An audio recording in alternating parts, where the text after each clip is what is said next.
하나님 말씀은 디모데전서 1장 1절에서 11절까지입니다.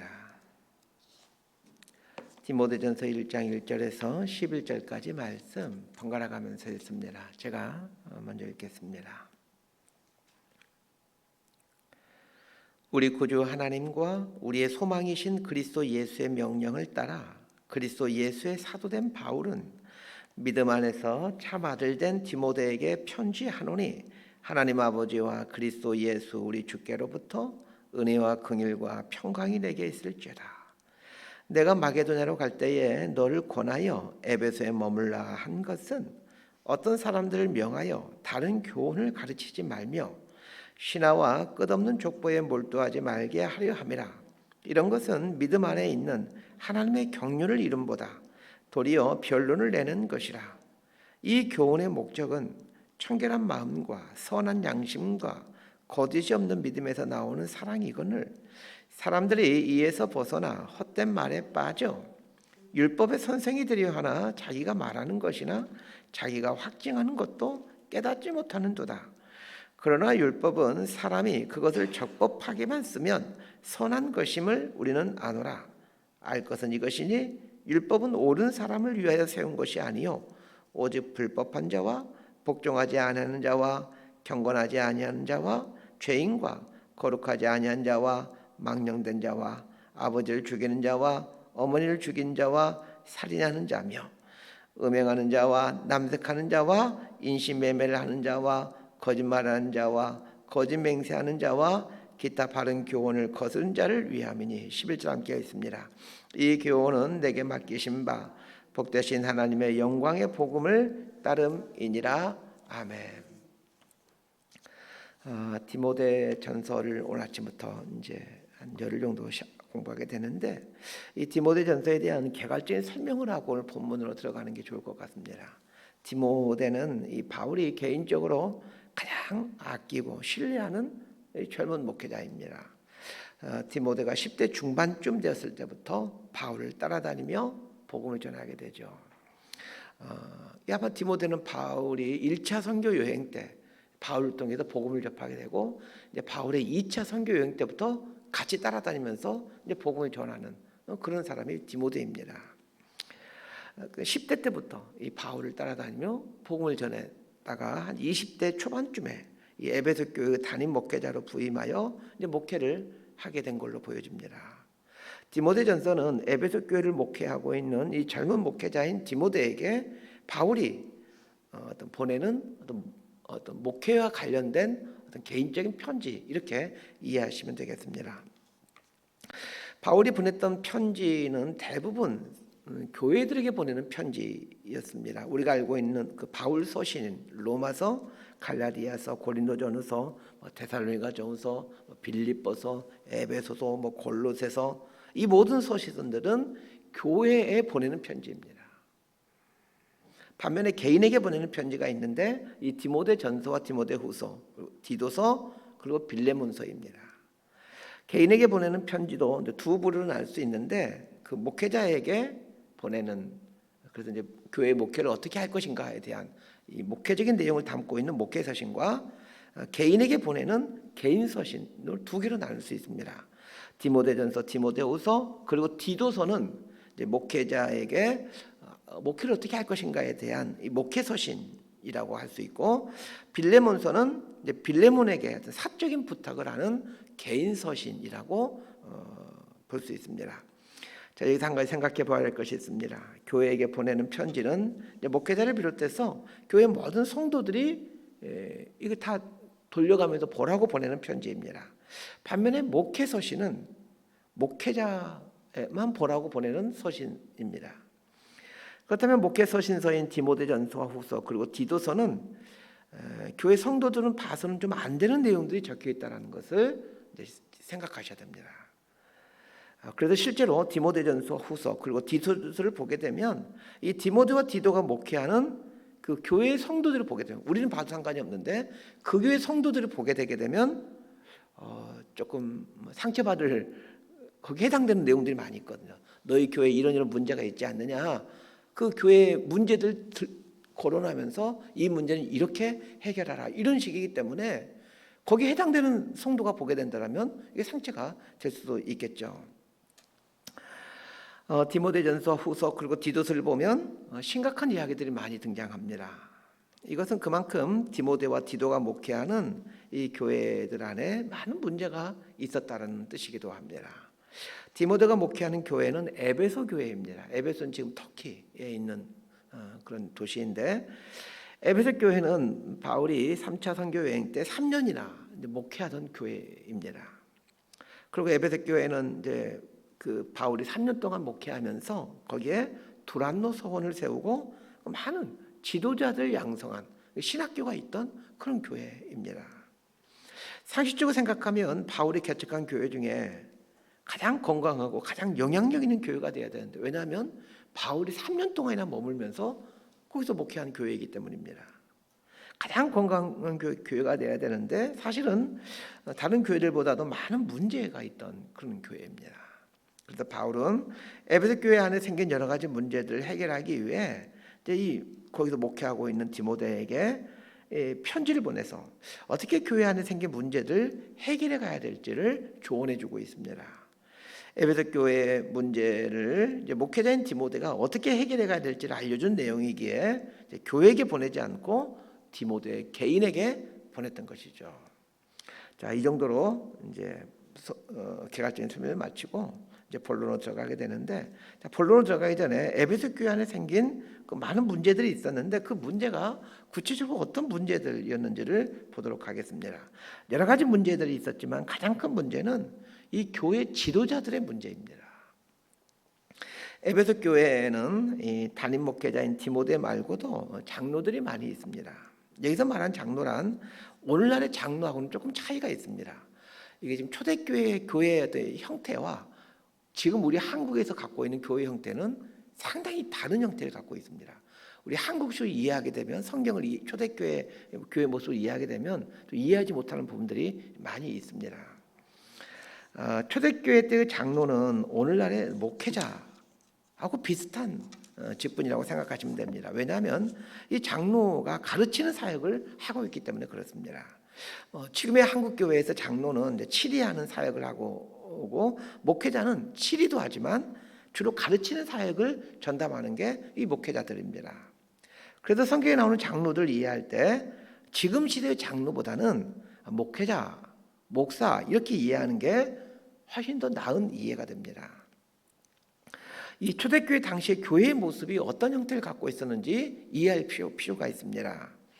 당시는 오늘날처럼 이렇게 건물이 있고 어떤 건물로서의 교회가 교회 형태가 아니었습니다. 그 당시엔 다 어떤 십자가 달려 있고 교회 건물 있고 이런 게 아니고, 이런 곳은 한 군데도 없습니다. 그냥 가정에서 모이는 다 가정 교회들이죠. 자, 에베소 교회를 예를 들어서 한번 설명해 보겠습니다. 자, 에베소라는 도시가 있는데 그 에베소 도시가 상당히 규모가 있는 도시예요. 그러면 어느 공간에서 주일에 다 모이는 게 아니고 도시가 크다 보니까 어느 몇 개의 가정에서 모여서 흩어져서 이제 예배를 드리게 되는 것입니다. 한 바운드, 우리 식으로 한다라면 우리가 지금 교회가 공세동인데 공세동에 어느 한 집에서 공세동에 있는 성도들이 모여서 한 교회를 이루고 있고, 또 옆에는 보라동에 또 어느 한 집에서 예배를 드리고 있고, 근데 이 모든 교회가 다 성경식으로 하면 용인교회 이렇게 표현하는 것입니다. 에베소 교회도 마찬가지예요. 에베소라는 곳에 여러 개의 가정교회들이 있게 되고 그 가정교회를 맡은 목회자들을 장로라고 부르게 되고, 그러니까 사실은 목회자들인 거죠. 자, 디모데는 그러면 에베소에 있는 모든 가정교회들을 책임지는 목회자였다, 이렇게 보시는 게 맞습니다. 에베소에 있는 교회 지도자들의 가장 큰 문제는 이 잘못된 가르침을 행하고 있는 것입니다. 잠시 후에 본문으로 들어가서 그 잘못된 가르침이 어떤 내용인지에 대해서 이제 설명드리도록 하겠습니다. 자, 또 하나의 문제는 이 교회 지도자들의 탈선입니다. 오늘 본문의 1장에도 등장하지만 계속해서 나오는 말이 음행에 대한 내용입니다. 그러면서 젊은 과부들에 대한 이야기를 이제 몇 번에 걸쳐서 얘기하고 있습니다. 예상하기는 이 지도자들과 과부들 사이에 어떤 성적인 문제가 있었던 것으로 예상되어집니다. 자, 이런 내용들이 있다 보니까 이게 성도들에게 다 알려지게 되기는 얼마나 이게 참 많은 문제를 일으킬 수밖에 없는 그런 편지가 되겠죠. 그래서 디모데 개인에게 목회자인 디모데에게만 보내는 것이죠. 자, 본문으로 들어가는데 인사말 부분은 생략하고 이제 본론으로 바로 들어가겠습니다. 3절에서 7절까지 함께 읽겠습니다. 시작. 내가 마게도냐로 갈 때에 너를 권하여 에베소에 머물라 한 것은 어떤 사람들 명하여 다른 교훈을 가르치지 말며 신하와 끝없는 족보에 몰두하지 말게 하려 함이라. 이런 것은 믿음 안에 있는 하나님의 경륜을 이룸보다 도리어 변론을 내는 것이라. 이 교훈의 목적은 청결한 마음과 선한 양심과 거짓이 없는 믿음에서 나오는 사랑이거늘 사람들이 이에서 벗어나 헛된 말에 빠져 율법의 선생이 되려 하나 자기가 말하는 것이나 자기가 확증하는 것도 깨닫지 못하는도다. 자, 3절은 디모데가 어떤 이유에서 또 언제부터 에베소 교회를 맡아 사역하게 되었는지를 말해주고 있습니다. 3절을 보면 내가 마게도냐로 갈 때에 너를 권하여 에베소에 머물라 한 것은 이렇게 말하고 있습니다. 자, 바울이 마게도냐 지역으로 갈 때에 디모데에게 디모데야 네가 에베소 교회를 맡아 사역해라 이렇게 말했다라는 겁니다. 자, 바울이 마게도냐 지역으로 갈 때가 언제인지는 추정해 보건대 3차 선교 여행 중에 위에서 설명드린 것처럼 3년 동안 에베소에서 바울이 사역하죠. 그리고 마게도냐 유럽 지역으로 건너가게 되는데 아마 그때인 걸로 추정되어집니다. 바울이 3차 선교 여행 때 이제 에베소에서 3년 목회한 후 마게도냐로 가게 되는데 이때 디모데에게 에베소 교회를 맡아서 목회해라라고 말했고 그때부터 디모데가 이 에베소 교회를 이제 맡아서 이제 사역을 하게 됩니다. 바울이 디모데에게 에베소 교회를 맡으라고 하면서 신신당부했던 내용이 있습니다. 3절 후반부에 나오는 어떤 사람들 명하여 다른 교훈을 가르치지 말며입니다. 여기에 나오는 어떤 사람들이란 서두에서 말씀드린 그 에베소에 있는 가정교회 지도자들, 다른 말로 하면 장로들, 오늘날로 하면 목회자들 이렇게 보시면 됩니다. 자, 그러면 바울이 디모데에게 디모데야 네가 에베소의 교회들을 맡아줘야 되겠다. 그런데 중점을 두어야 될 것이다. 그것은 그 에베소 교회에 있는 가정교회 지도자들이 다른 교훈을 가르치지 아니하도록 네가 힘써야 된다. 이렇게 부탁했다라는 겁니다. 그렇다면 이미 디모데가 이제 에베소 교회를 목회하기 전부터 에베소에 있는 가정교회 장로들, 지도자들이 다른 교훈들을 가르치고 있었다는 것을 짐작하게 됩니다.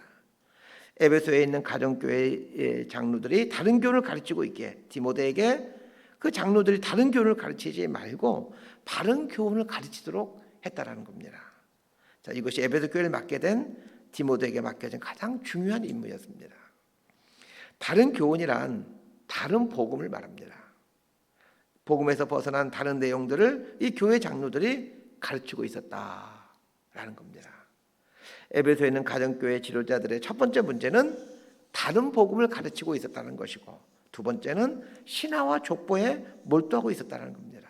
이 신화와 족보에 몰두하고 있었다라는 말이 이게 구체적으로 무슨 뜻인지는 잘 모르겠습니다. 그러나 추정해 보건대 어떤 가문이 하나님께 선택받았는지 하나님께서 어떤 가문을 귀한 가문으로 생각하는지 뭐 이런 주제들 이런 것들을 중요한 주제로 여기는 삶을 살지 않았나라고 생각이 듭니다. 구약 성경을 보게 되게 되면 무슨 지파에 속해 있는지 또 누구의 가문이다와 같은 내용들이 종종 등장합니다. 그런 면에서 보게 되면 에베소 교회 지도자들의 상당수는 유대인이었다는 것을 추정하게 됩니다.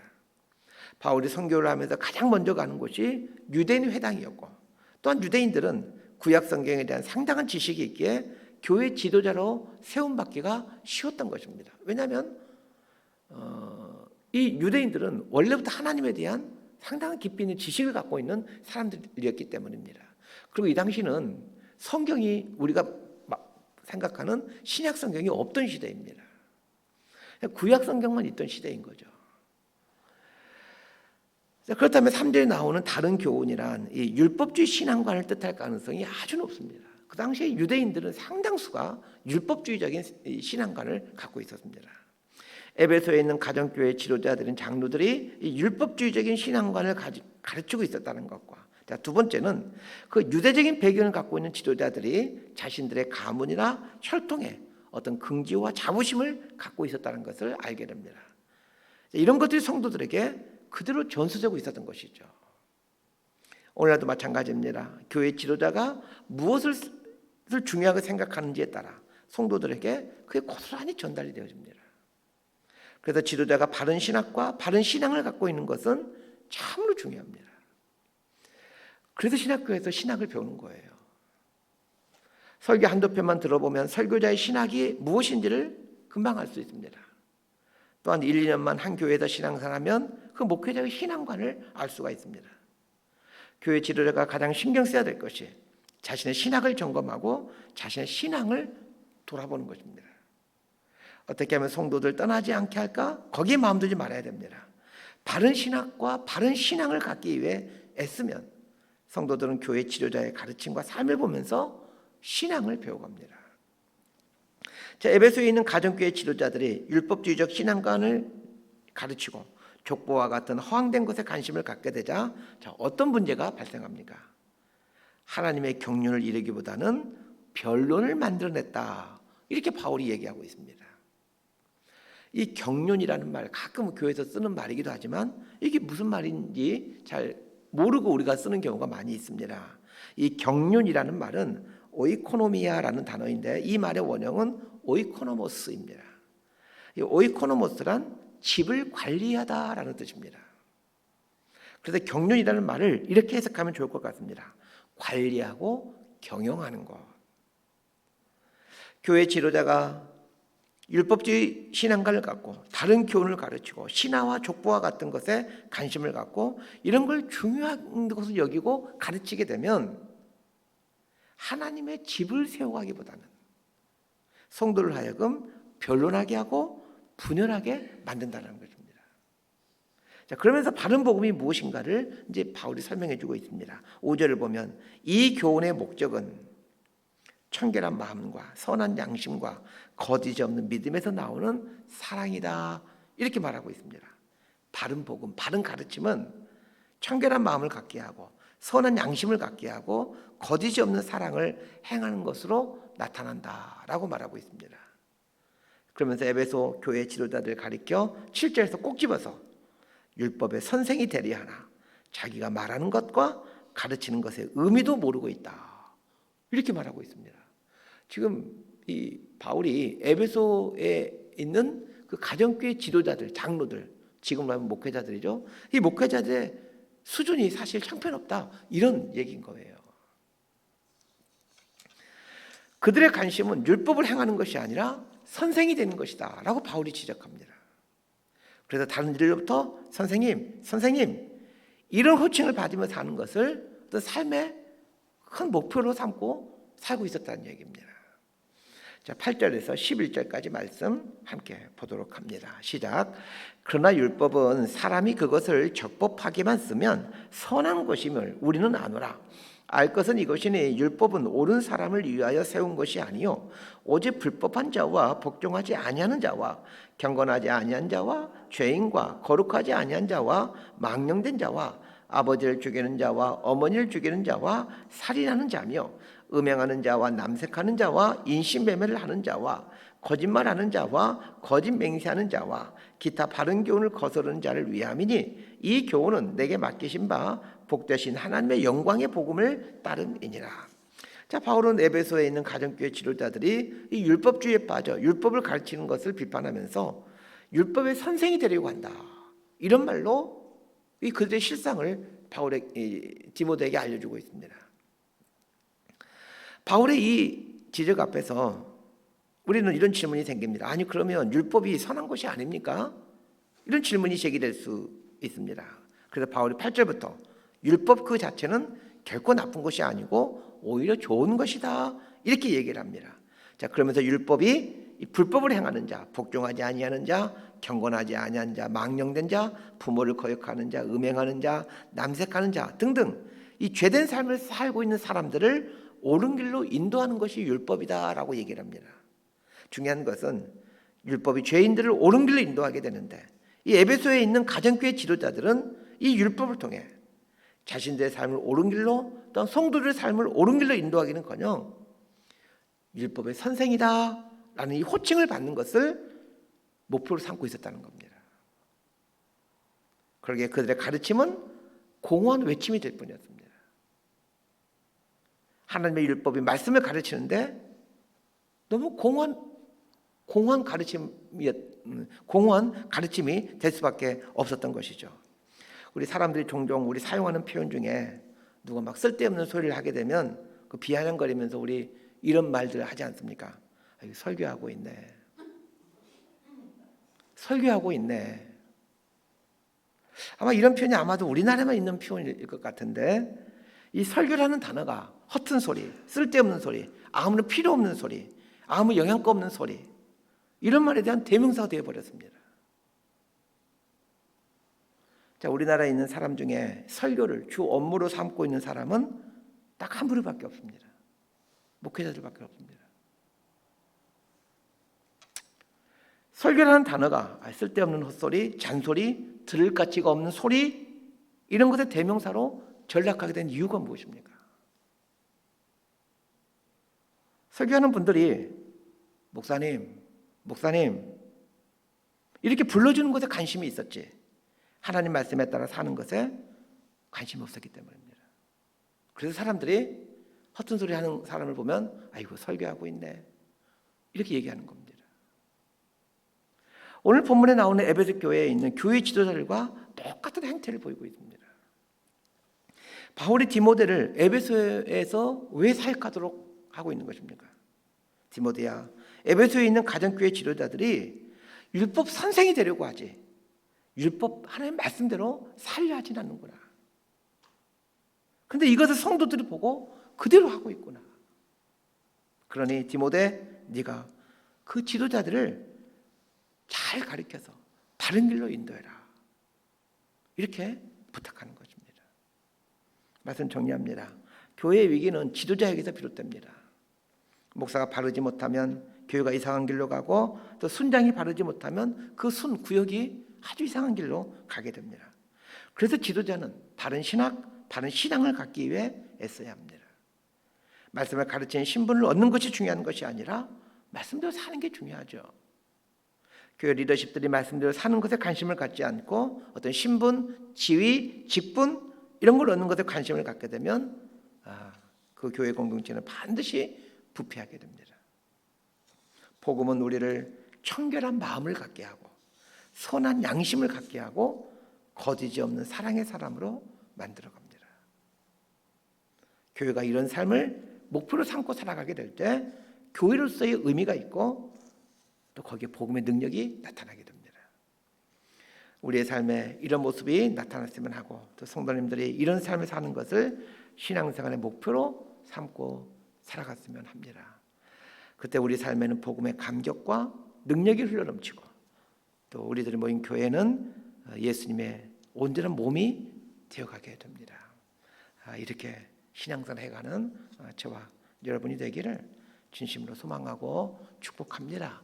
기도하겠습니다. 하나님, 복음은 참으로 순결하고 거룩한 것이어서 죄인된 우리를 변화시켜갈 수 있지만 그 우리 안에 들어오는 순간 우리의 악함과 욕망으로 인해 거짓된 복음, 다른 복음으로 변질되어 갈 수 있다는 것을 알게 됩니다. 복음 앞에서 나를 변화시켜 가게 하시고 내 안에 들어온 복음을 변질시켜 가려는 어리석은 삶을 살지 아니하도록 우리 삶을 붙들어 주옵소서. 예수님 이름으로 기도드리옵나이다. 아멘.